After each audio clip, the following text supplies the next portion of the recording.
mengatasi masalah dengan lebih kejam. Hampir 2 jam lebih Ismi merintih dan mendesah secara bergantian. Sehingga membuat semua orang yang berada di luar merasa penasaran. Sementara Kuni lambat laun mulai menikmati permainannya. Bukan karena dia menyukai Ismi, tapi karena dia benar-benar merasakan kenikmatan yang hampir sama setiap harinya. Di mana tonggaknya selalu berkedut saat ingin mencapai puncaknya. Baru kali ini, Kuni bercinta tanpa henti tak peduli lawannya mencapai puncak atau tidak. Biasanya dia akan berhenti jika pasangannya mencapai klimaks. Tapi untuk kasus Ismi, tidak ada toleransi dari Kuni. Kuni tetap menggenjot Ismi sampai-sampai dia akan memuntahkan lahar putihnya dan Asasesh teriak Kuni saat dia mencapai klimaksnya.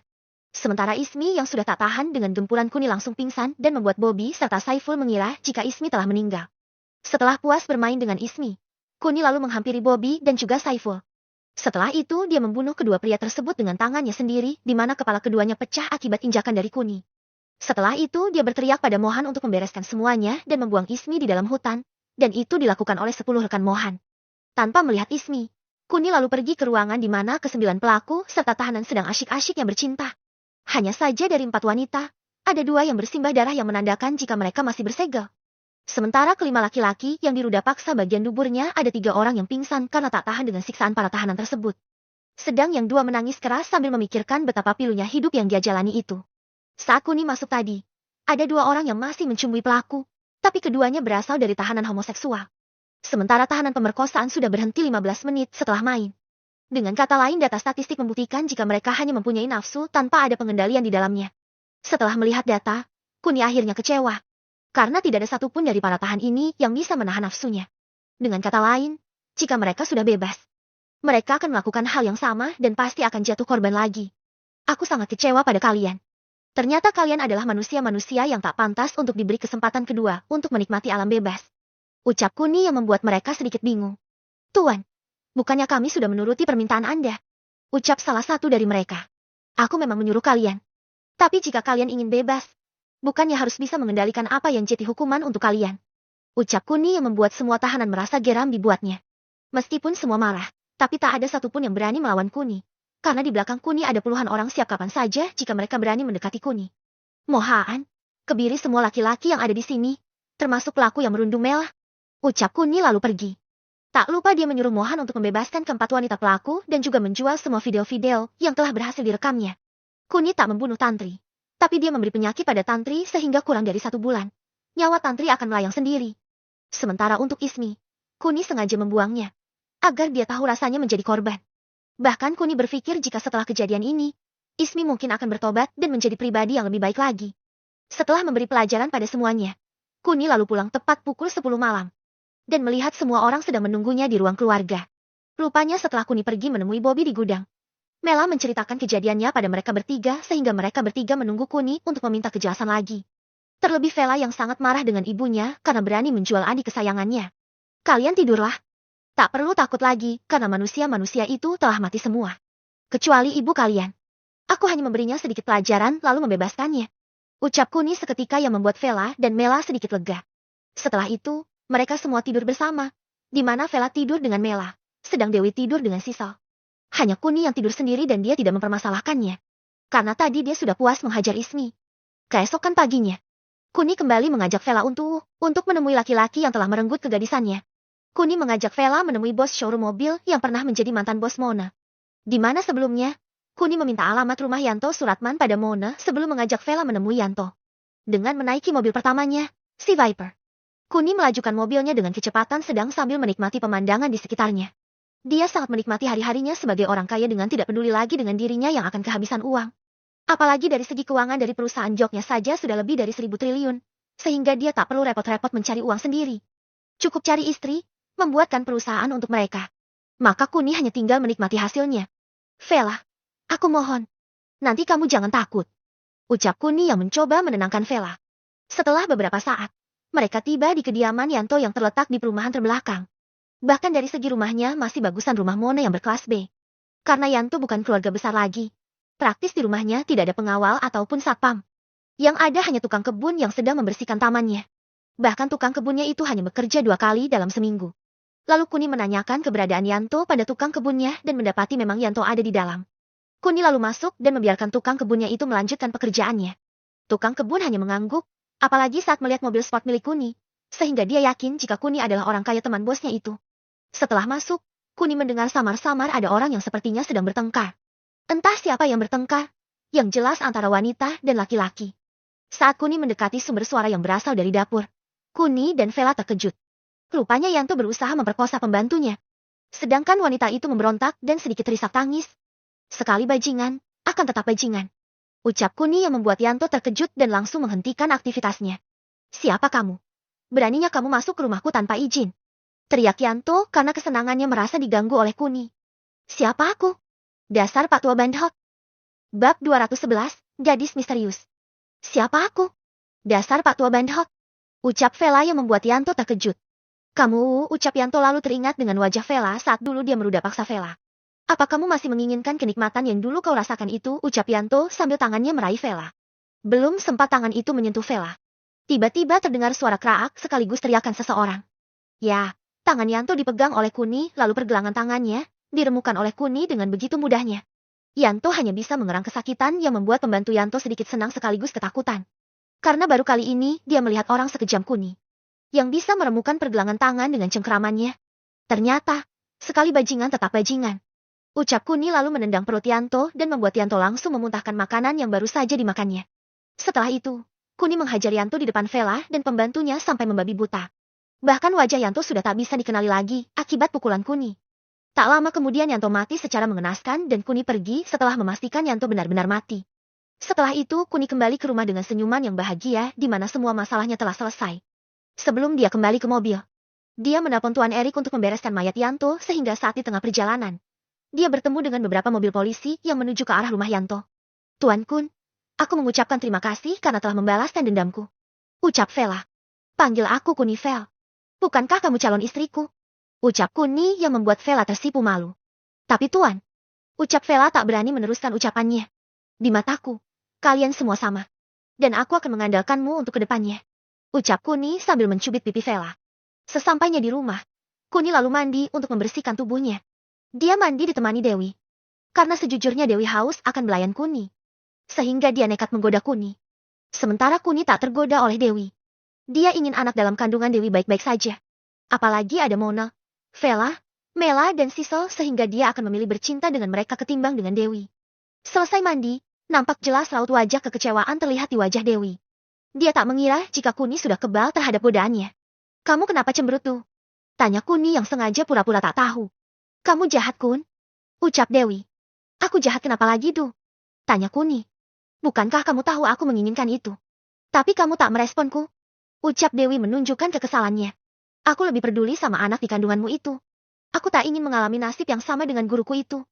Jadi aku berusaha untuk mendapat keturunan secepat mungkin. Terang Kuni yang masih tidak bisa membuat Dewi lega. Dengar Du, setelah 2 minggu, aku akan menghabiskan 1 malam hanya denganmu saja. Itu janjiku padamu. Terang Kuni. Dewi hanya mengangguk lalu memeluk Kuni erat-erat. Dewi sangat mencintai Kuni, begitu pula Kuni sangat mencintai semua wanita yang dekat dengannya.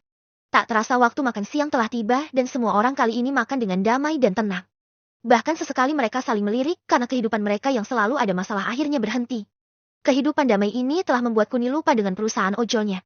Sehingga saat melihat berita, Kuni terkejut jika perusahaan ojolnya sedang ada masalah mengenai sistem yang tak ada perubahan. Kuni juga lupa dengan perubahan sistemnya sehingga dia langsung menelpon Kompol Bagus untuk mengetahui perkembangan sistem yang dipesannya. Sayangnya Kompol Bagus tidak mengerti sudah sampai mana pengerjaan sistem yang dipesan Kuni. Apalagi anggota yang bertugas untuk merancang sistem ojol terbaru tidak bisa dihubungi. Sehingga membuat Kuni sedikit frustasi lagi. Dengan perasaan sedikit kecewa, tiba-tiba ada kabar dari Mohan jika ada seorang gadis yang sedang mencari Kuni. Jika tidak penting, suruh dia pergi Mohan. Ucap Kuni yang tak ingin menemui siapapun kali ini. Kemudian Mohan kembali ke depan gerbang dan menceritakan semuanya pada gadis itu, sehingga membuat gadis kecil itu sedikit mengernyitkan dahinya. Kemudian dia duduk di pinggir jalan, membuka laptopnya dan meretas handphone Kuni di hadapan Mohan. Setelah itu dia menelpon Kuni sekali 2 kali lalu tidak mendapat respon dari Kuni. Setelah itu dia mengirimi pesan bergambar pada Kuni yang berbunyi, jika kamu tidak merespon sekali lagi, maka handphonemu akan meledak. Tentu saja Kuni tak percaya, dan mengabaikan telepon ketiga gadis itu. Setelah nada dering telepon berhenti, tiba-tiba handphone Kuni meledak. Meskipun ledakannya tak melukai tangannya, tapi suara ledakannya cukup untuk mengagetkan seluruh orang yang ada di meja makan tersebut. Bahkan Mohan yang ada di depan gadis itu merasa terkejut saat mendengar ledakan dari dalam. Setelah itu gadis tersebut langsung masuk dan tidak mendapat halangan lagi dari Mohan. Sialan, siapa yang berani melakukan ini? Ucap Kuni. Habisnya kamu bodoh sekali. Peringatanku tak kau pikir dengan serius. Ucap gadis itu lalu berjalan ke meja makan, duduk dan makan bersama Kuni. Hei bocil, siapa kamu? Tanya Kuni sedikit menahan emosinya. Siapa yang kamu sebut bocil? Harusnya kamu panggil aku Oni-chan tahu. Ucap gadis tersebut lalu melanjutkan makannya. Sementara Sisel dan yang lainnya merasa senang saat ada wanita kecil yang imut. Bahkan tingginya hanya sekitar 1,3 meter saja yang membuat mereka semakin senang saat pertama kali melihatnya berjalan dengan lucu. Oni-chan, ulang Kuni yang sedikit tak mengerti. Aduh, apa kamu tidak pernah ke negeri Sakura? Di sana Oni-chan itu adalah sebutan untuk kakak perempuan. Bodoh. Ucapnya yang membuat Kuni makin kesal. Bodoh? Yang bodoh itu kamu. Baru bocil saja sudah minta dipanggil kakak.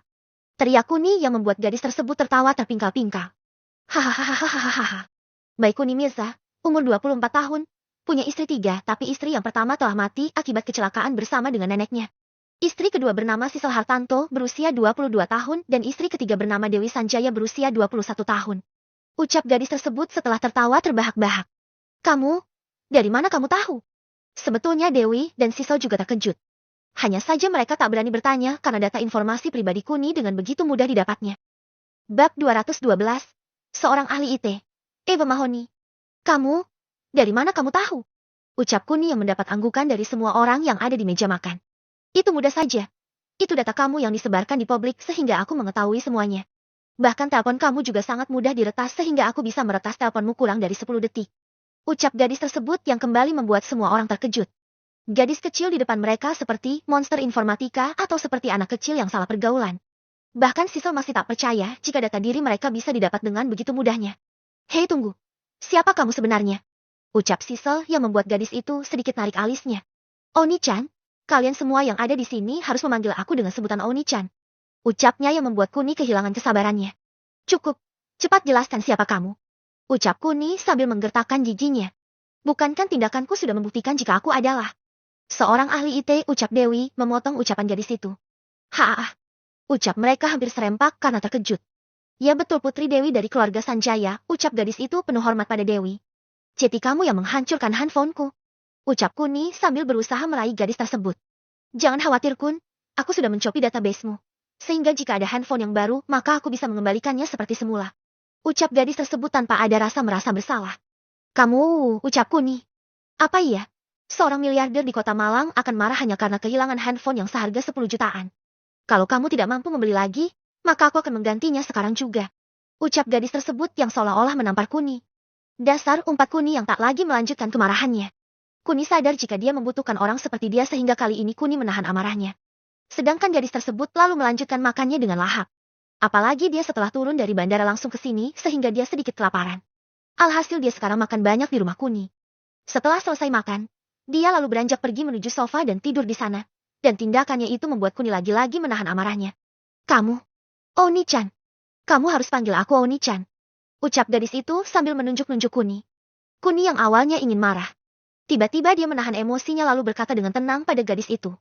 Sebutkan alasannya kenapa kami harus memanggil kamu dengan sebutan kakak. Ucap Kuni sedikit sombong. Karena umur kalian itu di bawahku jauh, ucap gadis tersebut yang membuat semua orang tak percaya dengan ucapan gadis tersebut. Kamu pasti bohong, ucap Kuni tanpa melihat gadis tersebut. Hei Kun, bukankah ini keahlianmu? Mencari kebenaran tentang siapa dia bukankah hal yang mudah bagimu? Ucap Dewi yang membuat Kuni teringat jika dia bisa menggunakan kekuatannya untuk mencari tahu tentang gadis di depannya dengan mata dewanya. Setelah itu, Kuni menggunakan mata dewanya dan melihat seluruh informasi tentang gadis tersebut. Nama Eva Mahoni. Usia 30 tahun. Tinggi badan 129 cm DST. Saat melihat biodata singkat gadis di depannya, Kuni tercengang karena gadis itu memang jauh lebih tua dari semua orang yang ada di sini. Dia lalu membaca lagi dan menemukan jika gadis di depannya memang memiliki penyakit dwarfisme. Dwarfisme adalah kelainan yang menyebabkan tinggi penderitanya di bawah tinggi rata-rata. Para ahli mendefinisikan dwarfisme sebagai tinggi badan pada orang dewasa yang tidak lebih dari 147 cm. Akan tetapi, penderita dwarfisme umumnya hanya memiliki tinggi sekitar 120 cm. Ciri-ciri Eva sangat cocok. Tapi beruntungnya Eva, meskipun memiliki penyakit dwarfisme, tapi bentuk tubuhnya proporsional dalam artian tubuhnya bisa berkembang secara utuh dan tidak ada pembengkokan di tulang kaki serta tangannya. Baiklah Oni-chan. Apa kamu ingin memberitahu kami tentang dirimu? Ucap Kuni yang mengejutkan semua orang. Bahkan Eva sendiri merasa terkejut karena Kuni memanggilnya dengan sebutan Oni-chan. Kamu ternyata pandai juga, sanjung Eva sambil duduk. Jika kamu ingin aku bekerja untukmu, maka syaratnya harus bisa kamu penuhi. Imbu Eva sambil berjalan menuju Kuni. Yang pertama, panggil aku Oni-chan. Yang kedua, gaji per bulanku tak kurang dari 1 miliar. Yang ketiga, camilan harus ada dan tak boleh sampai kehabisan. Dan yang terakhir, jangan campuri urusan pribadiku. Ucap Eva sambil mendongak ke Kuni yang membuat Sisal serta lainnya tertawa karena lucu. Baiklah Oni-chan, ucap Kuni yang membuat Sisal serta yang lainnya berhenti tertawa. Kemudian semua orang yang ada di sana saling menatap seolah-olah tak percaya dengan apa yang mereka dengar. Kun, apa kamu serius? Tanya Sisal. Iya, Cio. Sudah sepantasnya kita memanggil Eva dengan sebutan kakak. Ucap Kuni yang langsung membuat Eva terkejut. Hei, bukankah aku dari tadi tidak pernah menyebut namaku? Lalu dari mana kamu tahu namaku? Ucap Eva sedikit penasaran. Dan perkataan Eva pula yang membuat Kuni sedikit kikuk. Sejujurnya Kuni tak tahu harus berkata apa. Dia benar-benar tak mengerti dengan apa yang barusan dikatakannya. Membuatnya tak tahu harus menjelaskan seperti apa pada Eva. Kun, kenapa kamu diam? Jelaskan padaku dari mana kamu tahu namaku. Desak Eva yang membuat Kuni sedikit kikuk. Aku tentu saja diberitahu kompol bagus kalau orang yang akan bekerja untukku adalah Eva Mahoni. Jika kamu kesini, pasti kamu adalah Eva. Ucap Kuni sedikit gugup. Dasar Pak Tua, sudah aku bilang untuk menyembunyikan informasiku. Gerutu Eva yang membuat Kuni sedikit lega. Hampir saja ketahuan batin Kuni yang lega sekali akhirnya Eva percaya kebohongan Kuni. Setelah itu mereka akhirnya saling berkenalan. Kuni juga sengaja tak membicarakan tentang informasi lainnya tentang Eva, termasuk umur Eva, dan penyakit dwarfismenya. Hanya mengungkit namanya saja sudah membuat Kuni sedikit kikuk, apalagi jika dia menceritakan detail informasi Eva. Pasti dia tidak akan bisa tidur karena memikirkan betapa repotnya dia mencari alasan yang logis untuk Eva. Sudah cukup perkenalannya. Sekarang aku punya tugas pertama untukmu. Jika kamu berhasil, maka aku akan mempekerjakanmu. Ucap Kuni yang membuat Eva sedikit tak percaya. Bab 213, Kebijakan Sistem Ojo Terbaru. Sudah cukup perkenalannya. Sekarang aku punya tugas pertama untukmu. Jika kamu berhasil, maka aku akan mempekerjakanmu. Ucap Kuni yang membuat Eva sedikit tak percaya. Baiklah. Apa yang ingin aku lakukan untukmu? Ucap Eva santai. Aku akan memberikan tugas untukmu, rancang skema sistem perusahaan ojolku yang terbaru, di mana kebijakan-kebijakannya harus berubah total serta harus segera diterapkan. Kalau bisa dalam minggu-minggu ini, skema baru beserta fitur-fitur model barunya bisa diaplikasikan langsung ke sistem perusahaan ojolku. Ucap Kuni sedikit sombong, karena Kuni berpikir Eva tak akan sanggup melaksanakan tugasnya. Baiklah, aku sudah membuatnya. Hanya tinggal memasukkan data serta keinginan kamu maka fitur ini bisa langsung diaplikasikan segera. Nanti sore atau besok pagi. J3 harus nunggu sampai 4 hari lagi. Kali ini Eva berkata dengan sombongnya. Meskipun Eva menunjukkan kesombongannya, tapi Kuni tidak mempermasalahkannya.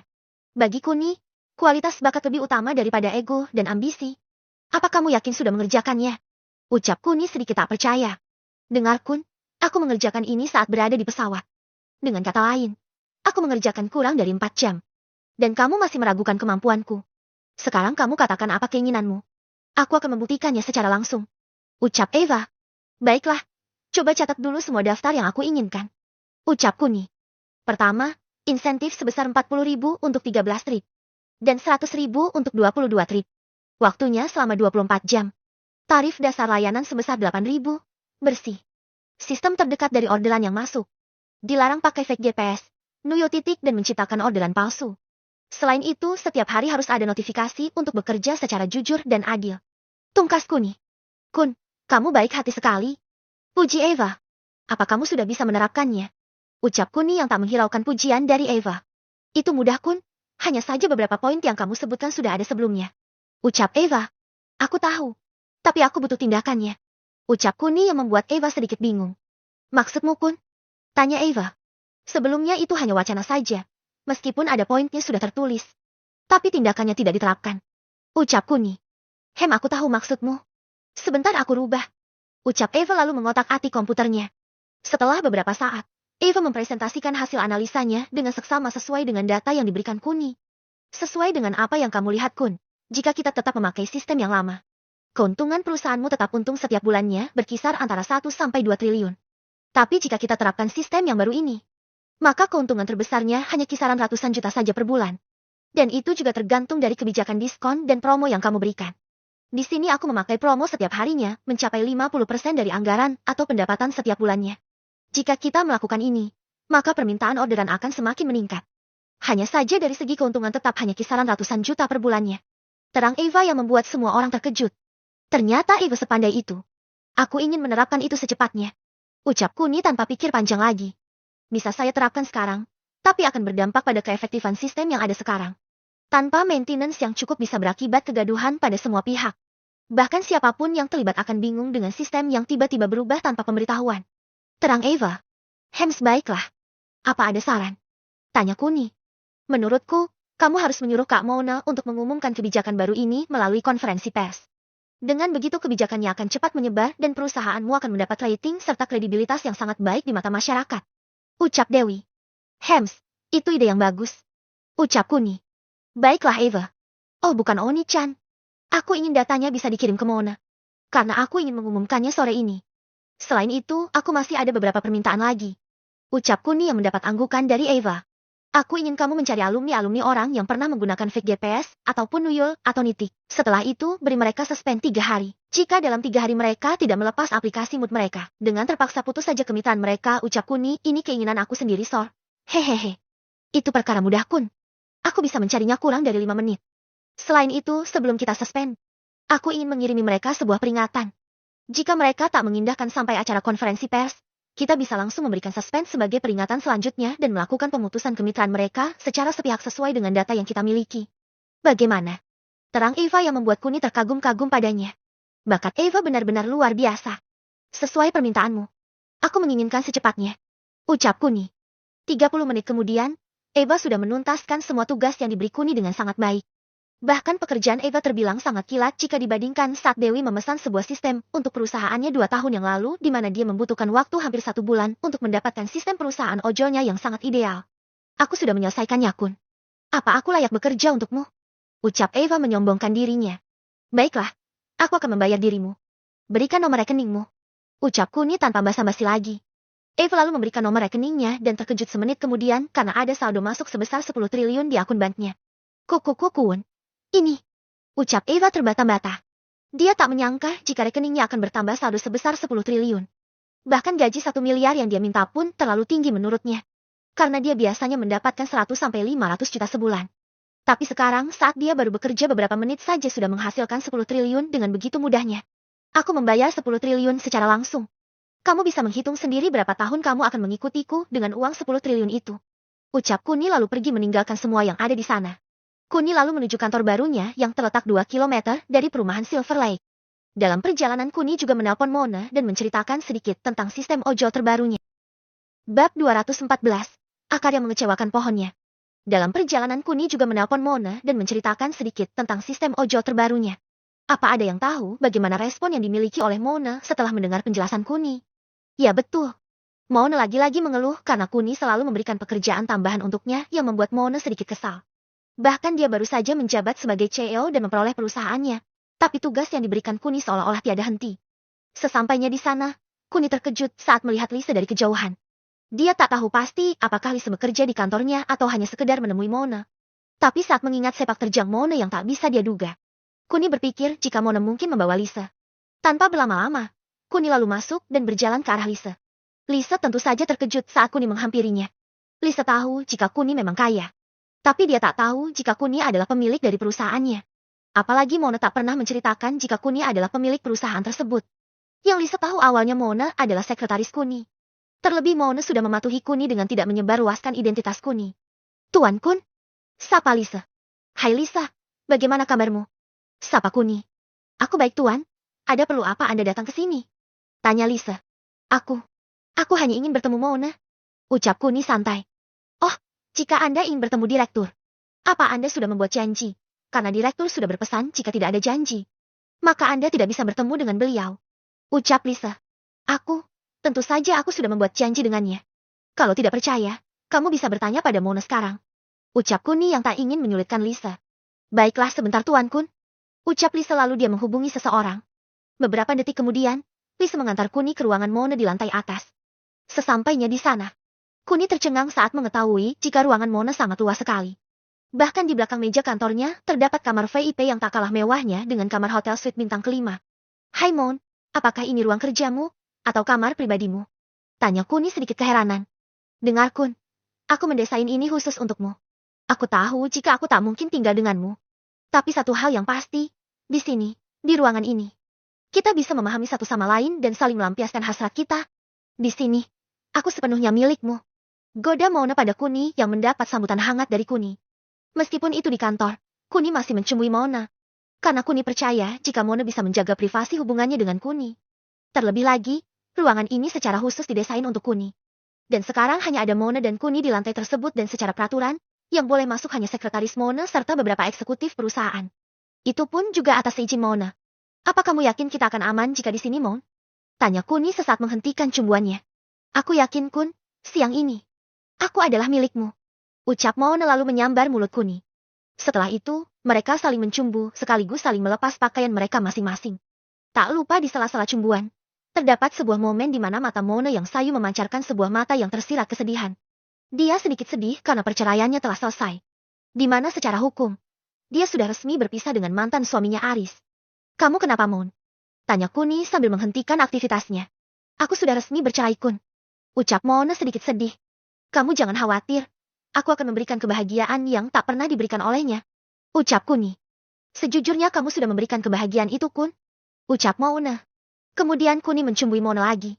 Kali ini Kuni mencumbui Mona sedikit liar sehingga mau tak mau Mona sedikit keteteran dengan cumbuan Kuni yang sangat liar itu. Bahkan sempat terlintas di pikiran Mona apakah dirinya bisa melayani Kuni dengan baik kali ini. Apa kamu siap, Mon? Ucap Kuni yang sudah mengarahkan tonggaknya di mahkota Mona. Mona hanya mengangguk sambil memejamkan matanya dan Jui basi. Oh, Kun, tonggakmu tambah besar rupanya. Ucap Mona saat pertama kali merasakan tonggak Kuni yang menyeruak membelah lembah kenikmatannya. Nikmati saja, Mon. Ucap Kuni lalu menggejot Mona perlahan dan semakin lama semakin cepat.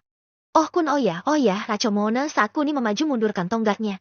Oh, Mon, tubuhmu makin sintal saja. Sanjung Kuni saat kedua tangannya ikut memainkan gunung kembar Mona yang semakin besar dan kenyal itu. Oh, Kun, aku sudah tak ahah.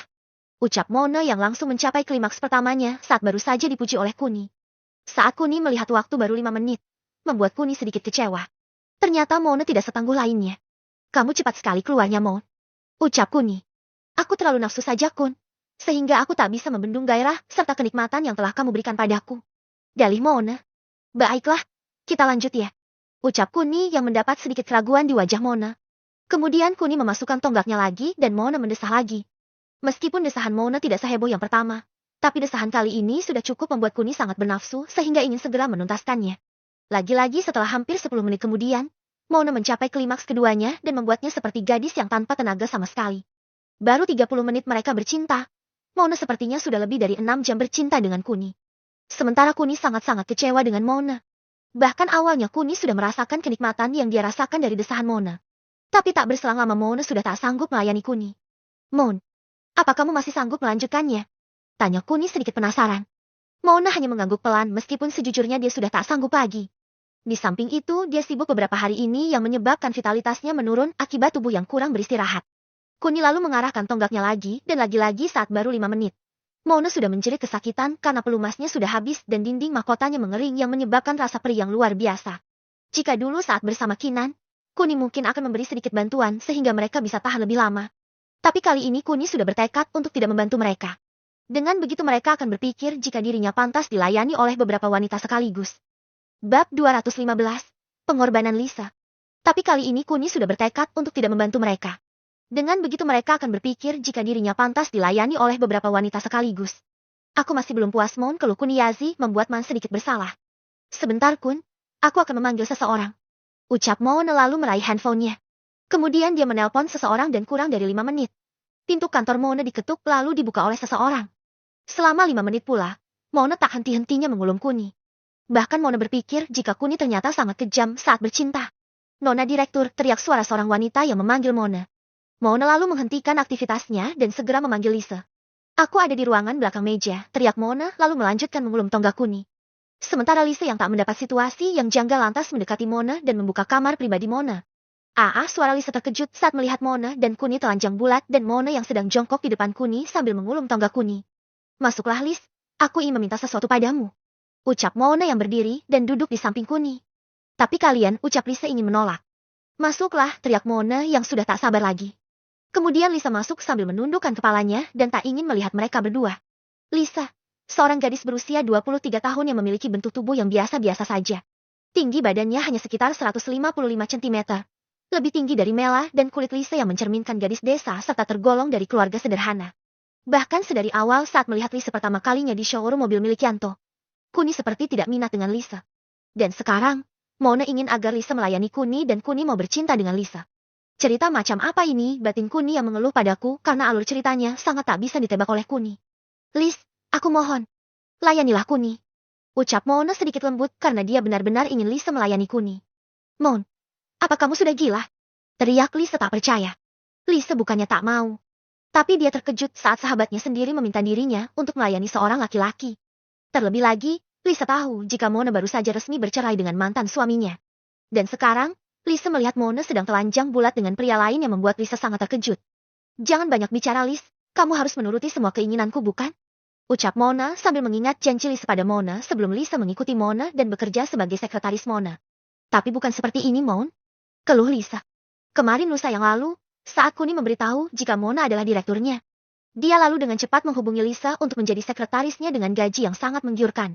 200 juta per bulan. Tentu saja Lisa langsung setuju tanpa berpikir panjang. Apalagi tanpa sadar, Lisa berkata dengan Mona jika dirinya akan melakukan apapun untuk Mona sehingga hari ini Mona mengingatkan Lisa tentang janji yang dibuat oleh dirinya sendiri. Aku menganggap semua janjimu seperti ini juga, Lis. Aku ingin kamu melayani Kuni. Ucap Mona yang selalu berdengung di telinga Lisa. Lisa, yang selama ini selalu hormat dengan Mona. Mulai detik ini, hati Lisa hancur berkeping-keping. Lisa sangat kecewa atas permintaan aneh sahabatnya itu. Apalagi Lisa sudah mendapat gajinya setahun penuh yang membuatnya tak bisa berbuat apapun. Dengan wajah menunduk dan dengan suara isak tangisnya, Lisa hanya bisa terduduk di lantai sambil menyesali ketidakberdayaannya. Sementara Kuni berpikir jika keduanya memiliki drama yang sangat membosankan. Kuni yang sudah tak tahan langsung berjalan ke arah Lisa lalu menggendongnya. Tanpa sepatah kata pun dari Lisa, Kuni lalu melucuti pakaian Lisa yang tanpa perlawanan.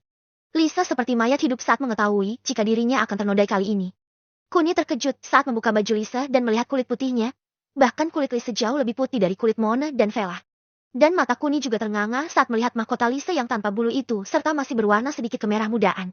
Yang membuat desir darahnya mengalir dengan keras serta membuat lidahnya tak mampu menahan untuk menjilatinya. Bau yang sangat khas dan sedikit ada bau wangi membuat Kuni langsung melahapnya. Bahkan lidahnya tanpa sadar telah menyapu bersih seluruh dinding-dinding mahkota Lisa yang membuat Lisa sedikit terkejut karena rasa geli-geli itu sudah dirasakannya. Bahkan air matanya yang mengalir, tiba-tiba berhenti yang membuat Lisa sedikit terkejut. Bukankah tindakan yang dia lakukan adalah salah? Tapi kenapa saat hatinya berkata salah, tubuhnya justru menikmatinya? Dari gestur tubuhnya pun Lisa tahu jika apa yang dilakukan Kuni telah membuatnya terlena. Bahkan tubuhnya ingin meminta lebih seolah-olah dirinya ingin merasakannya lebih lama lagi. Setelah puas mencicipi setiap inci mahkota Lisa dengan mulut serta lidahnya yang bekerja tanpa henti, Kuni lalu meraih tangan Lisa dan ingin mendudukkan Lisa. Tanpa disadari, Lisa meraih tangan Kuni dan menariknya sehingga Kuni berada di atas Lisa. Dan bibir mereka hanya berjarak kurang dari 10 cm yang membuat Kuni terkejut. Lampiaskanlah keinginanmu, ucap Lisa lalu memejamkan matanya. Kuni yang mengetahui kode Lisa lalu mencumbu Lisa dengan mengulum bibir Lisa dengan sangat liarnya. Dan itu membuat Mona sedikit terkejut karena inisiatif yang Lisa lakukan tak sama dengan penolakan di awalnya. Akhirnya Kuni mendengar suara desahan Lisa untuk pertama kalinya yang membuat Kuni sedikit bersemangat. Setelah puas dengan cumbuannya, Kuni lalu mengangkat kaki Lisa dan mengarahkan tonggaknya ke mahkota milik Lisa. Dengan mata terpejamnya, Lisa sedikit menitikkan air matanya yang terlihat jelas oleh Kuni. Sementara Mona sudah berada di kamar mandi karena dia sudah menjadwalkan konferensi pers untuk pengumuman perusahaan ojolnya.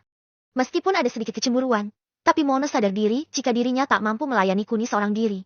Apa kamu siap, Lis? Ucap Kuni sambil mengelap air mata Lisa dengan ibu jarinya. Lisa hanya mengangguk karena terkejut, ternyata Kuni adalah seseorang yang sangat romantis. Bahkan dari awal cumbuannya sampai sekarang, Kuni selalu melakukannya dengan sangat pelan serta hati-hati yang membuat hati Lisa sedikit hangat atas perhatian Kuni padanya. Bab 216. Lisa kecewa dengan Mona. Apa kamu siap, Lis? Ucap Kuni sambil mengelap air mata Lisa dengan ibu jarinya. Lisa hanya mengangguk karena terkejut, ternyata Kuni adalah seseorang yang sangat romantis. Kemudian tanpa berlama-lama lagi, Kuni lalu memasukkan tonggaknya perlahan yang membuat Lisa sedikit menjerit kesakitan. Kuni memasukkannya pelan-pelan sampai seluruh tonggaknya telah mencapai dinding rahim terdalam milik Lisa yang membuat Lisa sangat-sangat kesakitan. Apalagi ini pertama kalinya Lisa bersenggama dengan seorang pria yang membuat tubuhnya menikmati. Sedang hatinya merasa bersalah. Padahal aku sudah mempertahankan kehormatanku untuk calon suamiku kelak, batin Lisa. Setelah beberapa saat, wajah Lisa yang menahan pria akhirnya membaik dan datar. Dengan perubahan wajah Lisa membuat Kuni sedikit bersemangat. Dia lalu menyentuh bibir dan hidung Lisa sehingga membuat Lisa membuka matanya. Apa sudah enak kan? Tanya Kuni yang mendapat anggukan dari Lisa. Kali ini, Lisa merasakan tonggak Kuni yang bergerak di liang mahkotanya dengan mata yang terus memandang Kuni. Lisa ingin melihat dengan lama laki-laki yang telah merenggut segel yang coba dia pertahankan untuk calon suaminya. Sementara Kuni tersenyum saat Lisa melihat wajahnya. Sejujurnya wajah Lisa tidak secantik Mona, tapi bentuk tubuh serta kulitnya sangat jauh dari Mona. Bisa dikatakan, Lisa akan terlihat sangat cantik sekali jika dia sering rajin datang ke salon untuk mempercantik dirinya. Shh, desah Lisa saat masih merasakan sedikit rasa perinya. Tahanlah sebentar, setelah ini kamu akan merasakan kenikmatan yang sangat enak sekali. Terang Kuni lalu mencium mulut Lisa. Sambil menggenjot Lisa, Kuni juga sambil mengulum bibir Lisa yang kecil itu. Terlebih mahkota Lisa sangat sempit yang membuat Kuni sangat bersemangat sekali. Desah Lisa yang sudah mulai merasakan geli-geli nikmat itu. Setelah mengetahui Lisa sudah merasakan kenikmatannya, Kuni lalu melepas ciumannya dan menggenjot Lisa sambil melihat rona wajah Lisa yang semakin lama, semakin memerah karena birahi yang baru pertama kali dirasakannya. Oh tuanku, Wun, racau Lisa yang membuat Kuni tersenyum. Bagaimana Lis? Apakah nikmat? Ucap Kuni sambil memasukkan jari telunjuknya ke mulut Lisa. Oh yes, enak tuan, desah Lisa yang membuat Kuni semakin mempercepat gerakannya. Oh yes tuan. Oh ya? Oh. Desah Lisa lagi. Punyamu nikmat Liis. Puji Kuni yang kali ini mendapat senyuman dari Lisa. Tuanku, enak tuaan, desah Lisa sambil mencengkeram pundak Kuni. Kuku-kukunya yang panjang telah membuat bekas merah panjang di pundak Kuni. Oh iya Alice, terus sayaan. Ucap Kuni sambil menikmati gesekan demi gesekan antara tonggaknya dan dinding mahkota Lisa. Lebih dari 15 menit kemudian, Lisa meraung-raung lebih keras lagi. Terlebih rasa nikmat yang dia rasakan telah membuat akal sehatnya hilang. Semakin dia merasakannya, semakin inginnya rasa itu cepat keluar. Tuan Kun, lebih cepat tuan. Desah Lisa yang membuat Kuni semakin bersemangat. Tenang Lis, ucap Kuni lalu menaikkan temponya. Oh ya tuan. Terus tuan. Terus oh ya wah ya ashmehemem. Desah panjang Lisa yang langsung disambut kuluman bibir oleh Kuni. Setelah beberapa saat, Lisa dengan nafas terengah-engahnya lalu merangkul Kuni sambil tersenyum pada Kuni. Tuan, apa kamu puas? Jika belum, maka aku akan melayani Anda sampai puas. Ucap Lisa sambil mencium bibir Kuni. Kuni yang belum mencapai klimaksnya lalu membalas ciuman Lisa dengan sangat liarnya. Apalagi tonggaknya masih di dalam mahkota Lisa, sehingga dia hanya perlu menaikkan libido Lisa yang sedikit menurun akibat telah mencapai klimaks pertamanya. Setelah dirasa Lisa sudah mulai bernafsu lagi, Kuni tinggal memaju mundurkan tonggaknya dan lagi-lagi Lisa mendesak keenakan. Kali ini Lisa bercinta dengan Kuni sangat puas sekali sehingga membuat tubuhnya sedikit lemas. Apalagi dia bercinta dengan Kuni lebih dari 2 jam dan membuat Kuni mencapai klimaks dan membuat Kuni puas juga karena telah memuntahkan laharnya. Lis, kamu sangat jago juga. Puji Kuni. Terima kasih tuan atas pujian Anda. Ucap Lisa datar. Baiklah, ayo kita mandi, ajak Kuni. Tidak perlu tuan. Aku ingin istirahat sebentar. Anda mandilah dulu. Ucap Lisa sopan. Kuni lalu menuju kamar mandi dan meninggalkan Lisa tidur-tiduran di kasur. Setelah ia selesai membersihkan dirinya, dia melihat Lisa yang tertidur sehingga tanpa berpamitan. Dia lalu pergi meninggalkan Lisa sendiri. Sekitar 2 jam kemudian, Mona kembali ke ruangannya dan terkejut saat mendapati Lisa sedang tertidur di kasurnya. Maafkan aku, Lis. Ucap Mona lirih sambil menyelimuti Lisa. Apakah maafmu bisa mengembalikan keperawananku, Mon? Ucap Lisa yang membuat Mona sedikit terkejut. Lis, aku benar-benar minta maaf. Aku akan membayarmu lebih untuk ini. Ucap Mona yang membuat Lisa sedikit terhina. Membayar lebih? Tidak perlu, Mon. Beri aku waktu untuk mengembalikan semua yang telah kamu kasih. Setelah itu aku tak ingin bertemu lagi denganmu. Ucap Lisa lalu menyambar pakaiannya dan pergi dari ruangan Mona. Lis, dengarkan aku. Aku tak bermaksud merendahkanmu. Ucap Mona sedikit memohon. Lepas, Mon. Aku sudah bertekad untuk tidak mengenalmu lagi. Ucap Lisa dengan tatapan penuh kebencian pada Mona. Kenapa, Lis? Apa Kuni bertindak kejam padamu? Tanya Mona. Bukan Tuan Kun, tapi kamu. Kamu sangat kejam dengan memaksaku memberikan perawanku pada Tuan Kun. Kamu yang jahat, Mon. Teriak Lisa lalu pergi meninggalkan kantor Mona. Sementara Mona tetap terpaku di tempat sambil terngiang-ngiang perkataan Lisa yang menghancurkan persahabatannya. Kamu sangat kejam, Mon. Kamu sangat kejam, Mon. Lisa, teriak Mona sambil terisak tangis saat mengingat betapa bodohnya dirinya karena telah memaksakan kehendaknya pada Lisa. Mona yang menangis, tak bisa mencegah Lisa pergi dari sampingnya yang membuat sahabat baiknya pergi karena ulahnya. Sementara Lisa langsung pergi ke apartemen yang disewakan oleh Mona. Dia mengemas semua barangnya lalu pergi ke rumah orang tuanya di desa. Lisa sangat kecewa sekali dengan Mona. Wanita yang sudah dianggap kakak olehnya telah memaksanya untuk berbuat yang tidak baik menurut hatinya. Kau sangat kejam, Mon, batin Lisa. Bab 217. Situasi Kota Sun. Di saat Mona sedang bermasalah dengan Lisa, berita tentang kebijakan baru yang diumumkan oleh Mona telah menjadi trending topik di dunia maya. Di mana akibat berita tersebut? Banyak driver ojol yang melakukan hajatan atau makan bersama untuk mengucapkan syukur atas kebijakan baru tersebut. Selain karena insentif yang sedikit dipermudah, mereka juga bersyukur karena benalu-benalu yang mengatasnamakan rekan seperjuangan akhirnya mendapat imbasnya yang pasti. Di mana pemberantasan aplikasi mood, fake GPS dan nuyul bukan lagi sekedar wacana. Sesuai dengan instruksi atau saran yang dilakukan oleh Oni-chan Eva, di mana saat Kuni sedang menuju ke kantor Mona, Oni-chan Eva sudah memberikan notifikasi pesan peringatan kepada seluruh driver tanpa terkecuali. Baik yang memakai aplikasi tambahan ataupun yang tidak memakai aplikasi tambahan. Untuk yang bekerja secara jujur jelas mengindahkan peringatan tersebut. Tapi untuk driver yang benar-benar memakai aplikasi tambahan untuk menunjang penghasilan mereka sedikit khawatir.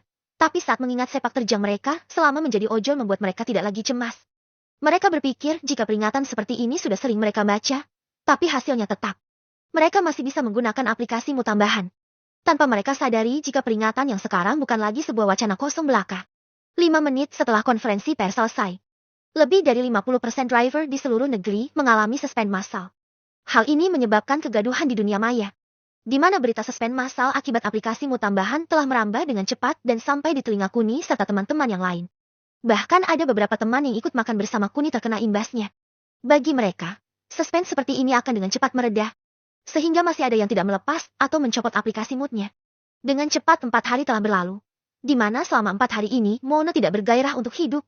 Sementara Lisa sudah pulang ke kampung halamannya dan benar-benar lost kontak dengan Mona. Sementara Sisel dan Dewi serta Vela dan adiknya nampak bahagia. Apalagi Sisel yang lebih bahagia dari mereka bertiga karena hari ini Sisel dan Kuni akan melakukan perjalanan bisnis ke kota Sun yang ada di timur negara Java. Di mana Sisel belum pernah datang ke kota yang katanya termasuk ke dalam kota yang sangat makmur ini. Kun, apa kamu lupa sekarang hari apa? Tanya Sisel. Kamu sepertinya sangat tertarik dengan kota Sun ya, Cil. Ucap Kuni yang membuat Sisel terkejut. Kirain kamu melupakannya, Kun? Ucap Sisel. Aku tentu saja tidak. Tapi aku ingin kita mengedipkan mata ke Sisel. Kamu pasti tahu maksudku. Ucap Kuni sambil tersenyum jahat. Baiklah. Tapi setelah kita sampai di sana. Dalih Sisel lalu melanjutkan sarapan paginya. Oh ya Oni-chan. Apa alatnya sudah tiba? Tanya Kuni pada Eva. Jika sesuai perkiraan mungkin hari ini tiba. Kamu jangan khawatir, Kun. Setelah kamu kembali.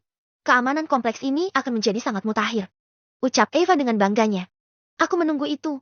Hanya saja aku tak ingin di dalam rumah ini ada CCTV. Meskipun itu ada di ruang tamu. Maksimalkan semuanya untuk di luar ruangan. Ucap Kuni karena tak setuju dengan ide dari Eva yang di setiap sudut rumahnya harus terpasang CCTV pintar dari negeri Sakura. Iya aku paham, Kun. Ucap Eva. Baiklah. Sebelum itu aku akan berbicara dengan Mohan dulu. Ucap Kuni lalu bergegas pergi dari sana. Mohan. Teriak Kuni. Siap tuan. Ucap Mohan sembari memberi hormat. Kali ini jaga rumahku. Aku akan pergi ke kota Sun selama beberapa hari. Terang Kuni. Siap tuan, sahut Mohan tegak. Tak berselang lama. Kuni dan Sisel akhirnya pergi ke kota Sun dengan mengendarai pesawat komersil yang telah dipesan oleh Mika. Kebetulan untuk kali ini, Sisel menyuruh Mika untuk mengatur semuanya. Dari jadwal penerbangan, penginapan sampai pulang dan kembali lagi ke kota Malang. Bagi Sisel, Mika sangat dapat diandalkan jika itu menyangkut sebuah pekerjaan. Meskipun Mika ingin ikut. Tapi Sisel melarangnya karena kali ini Sisel ingin berkeliling dengan Kuni. Bisa dibilang bulan madu susulan karena selama menikah sampai sekarang. Kuni dan Sisel tidak pernah berbulan madu. Tak terasa, sudah hampir 5 jam perjalanan memakai pesawat komersil dari kota Malang yang berada di ujung barat dengan kota Sun yang berada di ujung timur. Di kota Sun sendiri, termasuk ke dalam kota 1000 tambang. Di mana dari 100% tase tambang yang ada adalah milik dari keluarga Jayandaru. Bahkan 90% fasilitas umum yang ada di kota Sun dibangun oleh keluarga Jayandaru. Di mana hanya 10% saja yang dibangun oleh Presiden Java.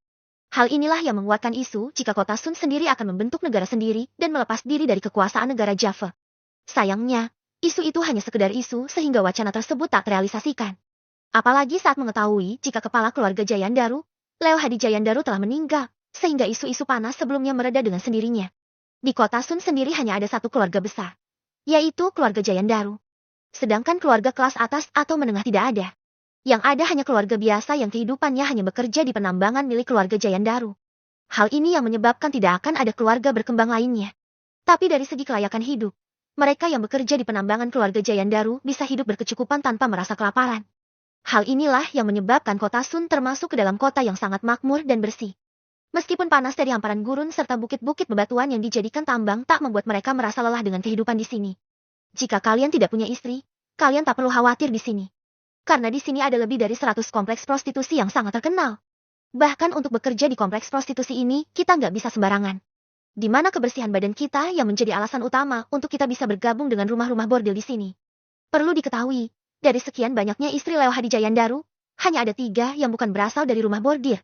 Sisanya yang lebih dari 30 wanita, semuanya berasal dari rumah bordir. Dengan kata lain, Leo Hadijayandaru seperti mengangkat derajat wanita-wanita ini untuk memiliki kehidupan yang layak di bawah kepemimpinannya. Bab 218. Lokalisasi Kota Sun. Sesampainya di sana, Kuni dan Sisel langsung menuju hotel untuk beristirahat. Kali ini Sisel sangat kelelahan karena di dalam pesawat kelas bisnis tadi hanya ada mereka berdua sehingga mereka melampiaskan hasrat mereka di toilet pesawat. Sengaja dari awal Sisel meminta Mika untuk membeli semua kelas bisnisnya sehingga mereka bisa leluasa melakukan apapun. Hanya saja tadi memang sengaja saya skip karena saya sendiri selain sedikit bosan, tapi juga sedikit gak tahan karena gak ada lawannya. Hehehe. Sejujurnya saya tidak tahu bagian atau adegan yang sering terjadi di pesawat, sehingga daripada nantinya menimbulkan pro dan kontra seperti cerita Leslar yang mendapat simpati sekaligus hinaan dari netizen. Mending saya bermain aman dulu. Meskipun Sisel sedikit kelelahan, tapi Kuni masih meminta jatah pada Sisel karena saat di pesawat tadi Kuni sedikit bergairah karena ruang yang tak seleluasa di kamar hotel ini. Kun, biarkan aku tidur sebentar. Tadi itu sudah 3 jam Kun. Keluh Sisel karena birahi Kuni seperti tak ada habisnya. Ayolah Cil, bukankah ini juga keinginanmu? Menghabiskan waktu berdua denganku. Ucap Kuni yang membuat Sisel berpikir sejenak. Baiklah Kun, tapi agak cepat ya. Aku sangat lelah sekali Kun. Ucap Sisel lalu dia berbaring di kasur. Melihat Sisel yang terbaring, Kuni lalu menindihnya dan mengulum bibir Sisel sampai birahi keduanya kembali naik. Kali ini Kuni tidak memakai tenaganya sehingga kurang dari 5 menit. Dia sudah memuntahkan lahar putihnya yang membuat Sisel tertawa seperti mengejeknya. Kun, bahkan punyaku belum keluar lagi. Keluh Sisel. Katanya suruh cepat Cil, sudah saya percepat masih kurang. Keluh Kuni lalu mengarahkan tonggaknya lagi ke mahkota Sisel. Tidak Kun, tidak perlu. Aku ingin istirahat sekarang. Ucap Sisel. Setelah itu Sisel terlelap dengan begitu mudahnya. Sementara Kuni yang diam, tiba-tiba tak sengaja mendengar percakapan 2 pria di sebelah kamarnya yang bercerita tentang lokalisasi yang sangat terkenal di kota ini. Bahkan jaraknya tak jauh dari sini yang membuat Kuni semakin penasaran. Sementara di tempat lain, di daerah pinggiran kota Sun, sedang terjadi sebuah peristiwa yang sangat mencengangkan. Di mana seorang wanita sedang dianiaya oleh seorang pria. Wanita yang tak diketahui namanya itu hanya bisa meraung sekaligus merangkul buah hatinya agar tidak mendapat siksaan dari orang yang memukulinya dengan sebuah gesper. Ibu-ibu wah, teriak anak kecil itu sambil menangis dengan keras. Plaash-plaasyak suara gesper yang dipukulkan ke badan wanita tersebut. Dasar wanita jalang, tak berguna. Hutangmu masih banyak. Teriak laki-laki tersebut. Ampun mas, ampun, aku akan segera membayarnya. Ucap wanita tersebut sambil tetap melindungi anaknya. Makanya kalau kerja itu yang rajin, biar gak jadi benalu, bajingan. Ucap pria tersebut sambil tetap memukuli wanita itu dengan gesper. Sudah mah, damai. Hentikan, nanti dia mati. Ucap seorang wanita parubaya yang mencoba menghentikan laki-laki yang kita ketahui bernama Damar itu. Ibu jangan membela dia. Dia wanita yang sangat menjijikan. Jika bukan karena ibu yang menjodohkan kami, maka kita tidak akan hidup sengsara seperti ini. Ucap Damar yang berusaha membela dirinya sendiri. Mau bagaimana lagi, keluarganya tak mampu melunasi hutang ke kita. Jadi hanya satu cara ini yang bisa kita lakukan untuk menghemat pengeluaran kita. Kapan lagi kita punya pembantu gratis di sini? Ucap wanita parubaya tersebut dengan arogannya. Hei Puspita, meskipun kamu sudah bagian dari keluarga ini, tapi kamu tetap wajib melunasi hutang yang telah ditinggal oleh ibumu. Dengar itu. Ucap wanita parubaya itu lalu pergi meninggalkan ruangan kecil yang mirip seperti penjara itu. Ibu kita pergi saja dari sini. Aku gak mau ibu tersakiti terus di sini. Ucap anak kecil yang mencoba menghibur ibunya tersebut. Dengar, Wawa gak boleh bicara begitu. Bagaimanapun di sini adalah rumah Wawa. Ucap Puspita pada putri semata wayangnya itu. Tapi Bu, ibu selalu disakiti di sini. Ucap Wawa masih mengingatkan ibunya. Puspita. Ibu tidak apa-apa Wawa. Kamu tidur dulu ya. Ibu mau berbicara dulu dengan nenek. Ucap Puspita lalu beranjak pergi meninggalkan putrinya. Bu, aku ingin bicara dengan ibu. Ucap Puspita setelah keluar dari ruangan kecil tersebut. Jangan panggil aku ibu, ucapnya membentak pada Puspita. Baiklah Nyonya. Aku ingin menitipkan Wawa. Aku ingin kerja lagi di tempatku dulu. Ucap Puspita sambil memegangi pergelangan tangannya yang sedikit memar karena dipukul dengan gesper. Kerja di situ yang gak ada perubahan Pus. Mending cari kerja lain saja. Keluh wanita parubaya itu. Tapi hanya di tempat itu Bu saya diterima. Ucap Puspita lagi. Ya aku gak tahu caranya gimana. Usaha kek. Biar ada perubahannya. Bentak wanita parubaya itu lalu pergi meninggalkan Puspita. Puspita yang sudah frustasi hanya bisa menahan kesedihannya. Hutang keluarganya telah membuat kehidupannya hancur. Kehidupan yang awalnya bahagia, Tiba-tiba hancur tak kalah sebuah musibah 5 tahun lalu yang merenggut kebahagiaannya. 5 tahun lalu, ayahnya terlibat kecelakaan dan dalam kondisi kritis, dia membutuhkan operasi secepatnya dengan biaya operasi yang terbilang sangat mahal. Biayanya mencapai 500 juta, sedangkan keluarga Puspita hanya punya pegangan sekitar 10 juta dan sebuah rumah yang jika dijual seharga 250 juta. Ini yang membuat ibu Puspita berhutang sekitar 200 jutaan lebih pada keluarga Damar. Tapi naas, setelah biaya operasi dibayar dan operasi dilakukan, ayah Puspita tetap tak tertolong karena operasi yang gagal di tengah jalan. Bahkan pihak rumah sakit malah menyalahkan keluarga Puspita karena lambatnya membayar biaya operasi sehingga waktu terbaik untuk melakukan operasi sudah lewat dan membuat pihak rumah sakit merasa tertekan saat melakukan operasi pada ayah Puspita. Setelah kejadian itu, seminggu kemudian giliran sang ibu yang meninggal dunia karena gantung diri. Selain dirinya tak kuat menahan cobaannya, dia juga tak sanggup jika harus melunasi utang keluarganya sehingga jalan satu-satunya adalah menyusul suaminya yang telah pergi dulu ke akhirat. Setelah mendapat cobaan yang bertubi-tubi itu, membuat Puspita mengalami neraka yang tidak dia inginkan. Mengalami siksaan dan hinaan dari suami dan mertuanya. Bab 219, dulu dipuja, sekarang terhina. Setelah mendapat cobaan yang bertubi-tubi itu, membuat Puspita mengalami neraka yang tidak dia inginkan. Mengalami siksaan dan hinaan dari suami dan mertuanya. Mendapat perlakuan seperti binatang, di mana tubuh dan tenaganya hanya digunakan untuk melayani mereka. Bahkan untuk seorang istri pun, Puspita hanya mengalaminya sekali saat malam pertama itu, selebihnya dia tak pernah disentuh oleh Damar. Sejak Puspita hamil, Damar merasa dikhianati oleh Puspita, apalagi saat mengetahui usia kandungannya baru menginjak 7 bulan, Puspita sudah melahirkan anak yang membuat kecurigaan Damar semakin besar jika anak yang dikandung Puspita bukanlah darah dagingnya. Malam itu, malam yang penuh dengan keramaian. Puspita yang memakai penutup kepala dan hanya terlihat matanya saja berjalan menuju ke tempatnya dulu bekerja. Ke sebuah kafe modern yang sangat ramai itu, Puspita lalu menemui pemilik kafe yang dulu selalu membantunya. "Bu, sapa Puspita." "Siapa kamu?" ucap wanita yang memang tak mengenal Puspita dengan penampilannya yang seperti ini. "Ini aku, Bu, Puspita," ucapnya lalu membuka penutup wajahnya. Ibu parubaya itu tentu saja terkejut. Puspita yang dia kenal dulu adalah Puspita yang memiliki paras yang cantik dan anggun. Setiap gerakan tubuh Puspita mampu menghipnotis para pelanggannya. Bahkan wajahnya yang cantik jelita menjadi daya tarik tersendiri. Tapi apa yang dilihatnya sekarang?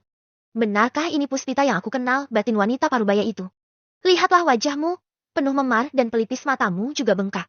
Kulit wajahmu juga kusam, serta terdapat bintik-bintik hitam di sekitar kulit wajahmu. Aku sangat meragukan jika kamu adalah Puspita yang aku kenal," ucap wanita tersebut. "Ini benar aku Puspita, Bu. Aku ingin kembali bekerja di sini lagi." "Bukankah ibu sendiri yang bilang jika aku bisa kembali kapan saja sesuai keinginanku?" ucap Puspita. "Jika kamu benar-benar Puspita, kenapa wajahmu seperti ini? Aku menginginkan Puspita yang cantik jelita, bukan seperti kamu yang sekarang." "Pergilah," ucap wanita parubaya itu tanpa basa-basi yang membuat hati Puspita sedih. Dulu, dia selalu diagung-agungkan, disanjung dan diberi pujian setinggi langit. Tapi sekarang, semua orang mencemoohnya. Semua orang merasa jijik dengan kehidupannya. Semua orang menjauhinya, seolah-olah dia memiliki penyakit yang menular. Puspita yang teramat sedih, hanya bisa pergi meninggalkan tempat yang pernah menyanjungnya dulu. Dia sangat kecewa dengan hidupnya yang tak pernah memihak padanya. Dengan perasaan sedihnya yang mendalam, dia hanya bisa menangis dan merenungi kehidupannya di bangku taman seorang diri. Dia menundukkan kepala lalu menangis sejadi-jadinya yang membuat beberapa orang yang penasaran akhirnya menjauh karena tak ingin terlibat dengan masalah yang tidak mereka ketahui.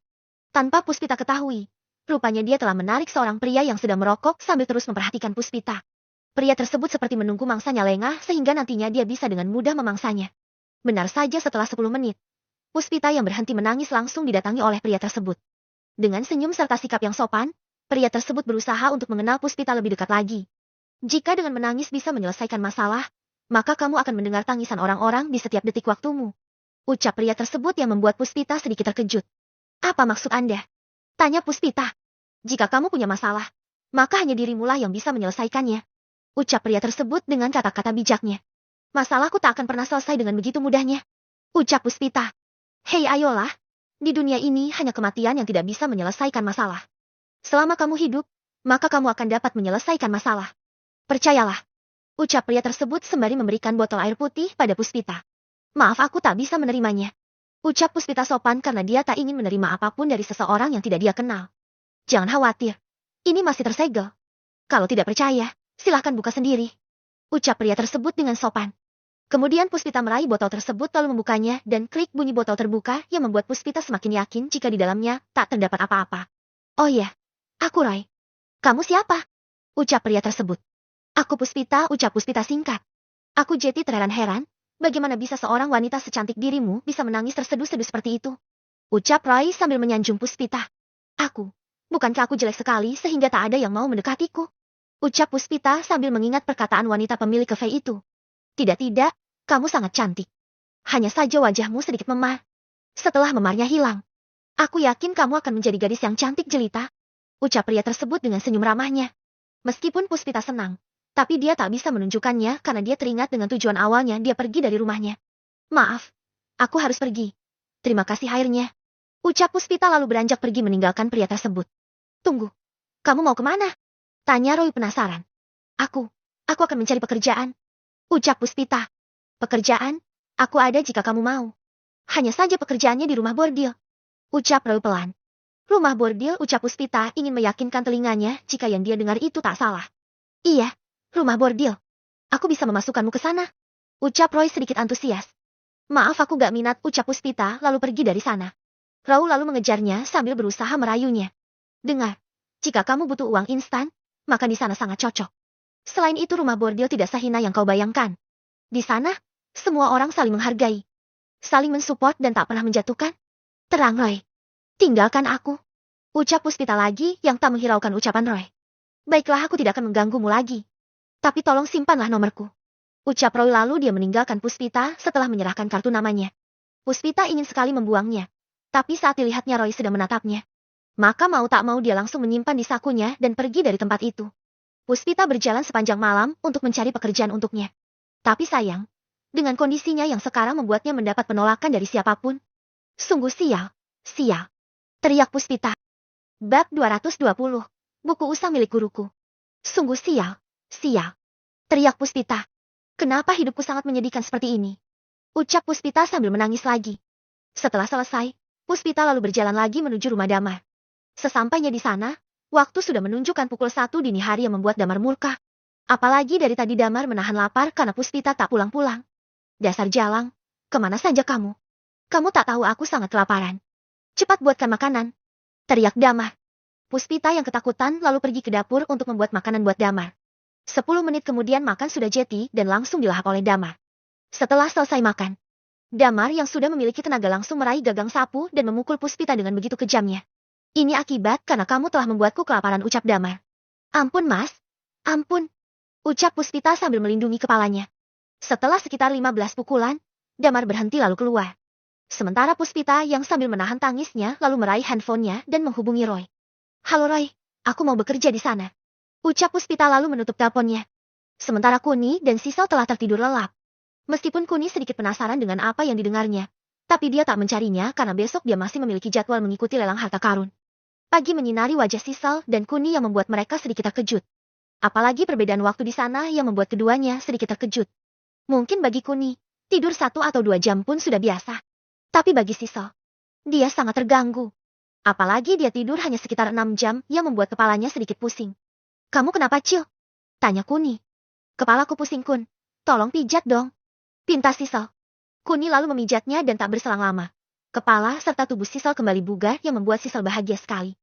Kamu sangat jago memijat, Kun. Terima kasih, sayang. Ucap Sisal lalu memeluk Kuni.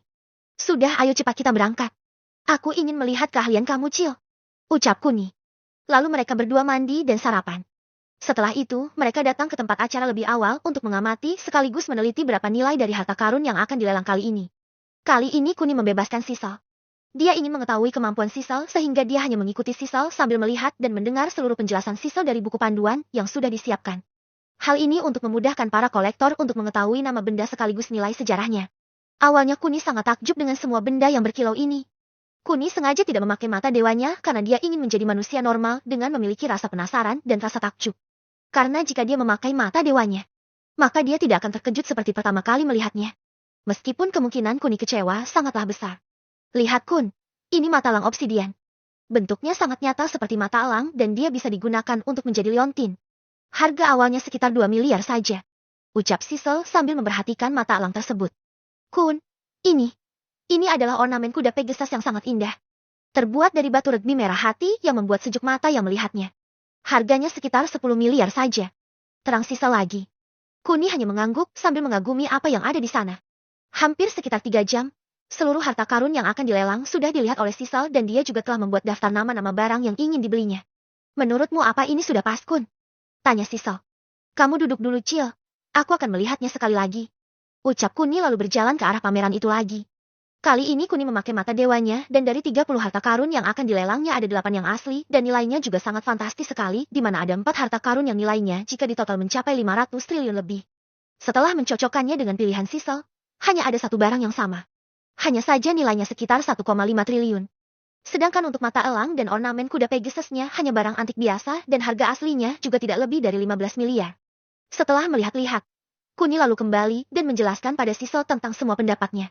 Meskipun Sisal sedikit murung, tapi dia tetap mengikuti saran Kuni karena sedari awal Sisal memang sudah mengakui kemampuan Kuni di bidang barang antik maupun batu giok. Acara pelelangan yang berlangsung sekitar jam 3 sore membuat Kuni dan Sisal harus menunggu.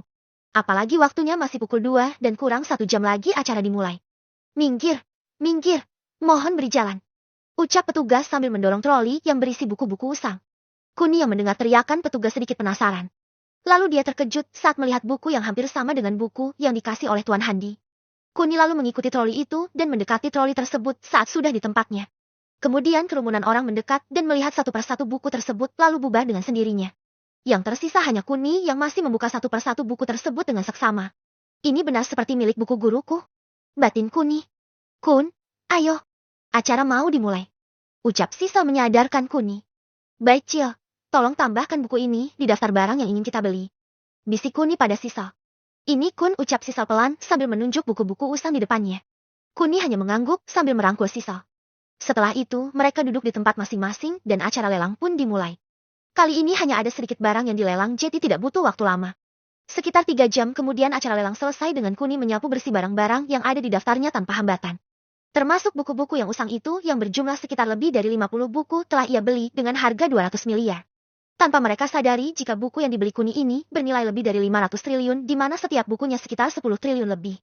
Terlebih hanya mata dewa yang bisa membacanya yang membuat buku ini sangat langka sekali. Ayo balik, Cil, ucap Kuni sambil membawa 5 buku yang ingin dia baca di hotel. Sisal dan Kuni kembali ke hotel dengan naik taksi. Di mana Kuni selama perjalanan sudah mempelajari satu buku.